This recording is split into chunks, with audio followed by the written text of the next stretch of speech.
So a person gives a name to Paramapurusha to the extent that he or she understands within the scope of time, space, and person. And when, while repeating that name, they reach the named, they find that the named is beyond relativities. Then the mind tries to catch him by transcending the relativities, and when it goes beyond them, it is absorbed in samadhi.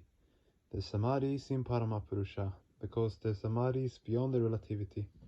This is the science of samadhi. The language of humans and the capacity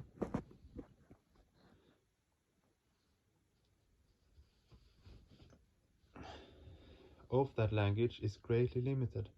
Whatever you feel in the mind cannot necessarily be expressed in language. If you are given hard candy, rasagola, and pera, you will call them sweet. But are these sweets really similar? No. The sweetness of everything differs, but you do not have separate words in your dictionary for the separate kinds of sweetnesses.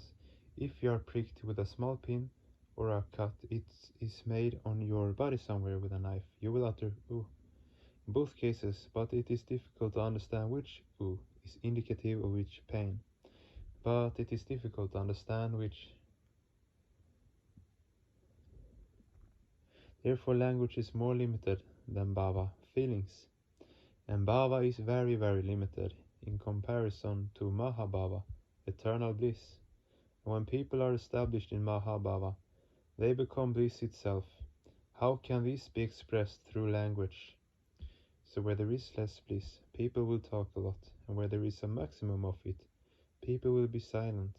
Language has no place where there is a maximum of bliss, because it has no capacity there. Still people try to the best of their capacity. They continue to search for different adjectivities for Paramapurusha. Therefore the poet Padmadanta said about Paramapurusha, Asita giri samam syat kajalam sindhu patre shurataru varashakka lekani patra murvi likati yadi sharada sarvakalam tatapi tava gunanamisha param nayati.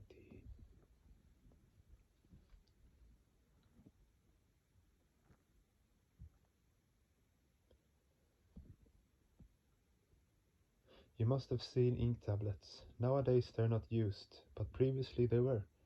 People used to make ink by mixing it in water. Take an ink tablet. You want to describe the qualities of Paramapurusha. By explaining the qualities, the name will come. As per the description of the qualities, you will develop the name. You have decided to write of the qualities, you will develop the name. You have decided to write the qualities first and the name later.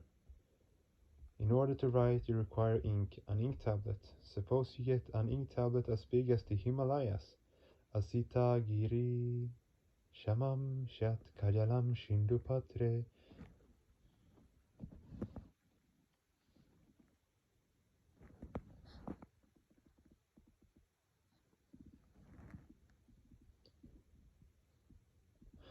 And your ink pots are the oceans.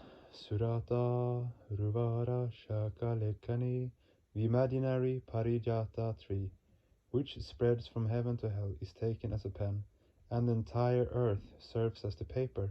Patra Murvi. Now if Sarada, the goddess of learning, writes for eternity, Likati Yadi Sharada Sarvakalam, even then she will not be able to describe all the qualities of Paramapurusha. Tatapi tava gunana misha paramna yati. Still people try because they cannot help it. Now you see that sometimes people do activities which they should not do. That means that Paramapurusha will become dissatisfied with those people. Does that mean that Paramapurusha will become dissatisfied with those people? When that which should not be done is done, it is known as papa, sin of commission. And when that which should be done is not done, it is known as pratyavaya, sin of omission. For example, service to society should be done, and if it is not done, it is pratyavaya. Stealing should not be done, and if it is done, it is papa. But is it papa? No, your relationship with Paramapurusha is beyond vice and virtue. It is your personal relationship with him. A 2-year-old child may sit on the lap of its father, may even pass stool or urine.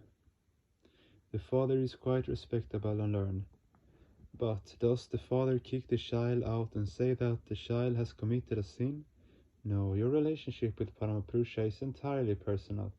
Suppose on some whim you have said something bad about Paramapurusha. Why should he get angry? So do not think that Paramapurusha will get angry. Whatever you do will be to the satisfaction of Paramapurusha. Why do you worship Paramapurusha? Because the gift of your mind pleases him. Why will you do social service?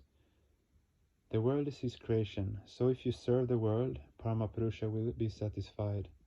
Whatever you do for the satisfaction of Paramapurusha. People should not forget this. There is no question of vice and virtue with Paramapurusha. There is a story about the cowherds and Lord Krishna. Once Lord Krishna fell seriously ill. All the doctors of all the hospitals of Mathura treated him, but in vain. Ultimately, people asked Krishna himself for the remedy of his disease. He said, "If some devotee will give the dust from their feet, and if that is rubbed on my forehead, I will be cured." So Narada was asked to go about and procure the dust from the feet of a devotee, but people refused to give the dust from their feet, as they did not want that dust to be rubbed on the forehead of the Lord. They said that even to listen to such a thing was sinful. Narada could not get any dust from anywhere. Then he went to Vrindavana, where he saw many cowherds tending the cows. They gave the dust from their feet and told Narada to use it if it would help the Lord. They further said that if the dust did not work, that would prove that they were not devotees. But Narada said to them, "What kind of devotees are you? Will you give the dust from your feet to be put on the Lord's forehead? Would that not be a sin?" The cowherds replied, "We are not concerned about these things. We are concerned about giving the Lord relief. If he gets relief, we will consider that we have done the greatest virtuous deed. If we acquire a sin in the process, that does not matter, as long as God gets relief. If God is in hell and we are in heaven, that heaven will be worse than hell for us. But if God is in hell, we can remain there with him till eternity. We want to remain with God, whether in heaven or hell. So the relationship with God is personal and quite mutual. People speak to God because they cannot help it.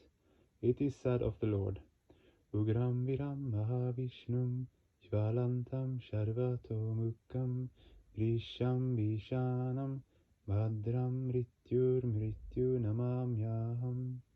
I pay salutations to him whose power is everywhere, to solve all problems, who is brave, all-pervading, full of energy, compassionate towards all beings, who is the supreme authority, fear-inspiring yet gentlemanly, who is the death of death.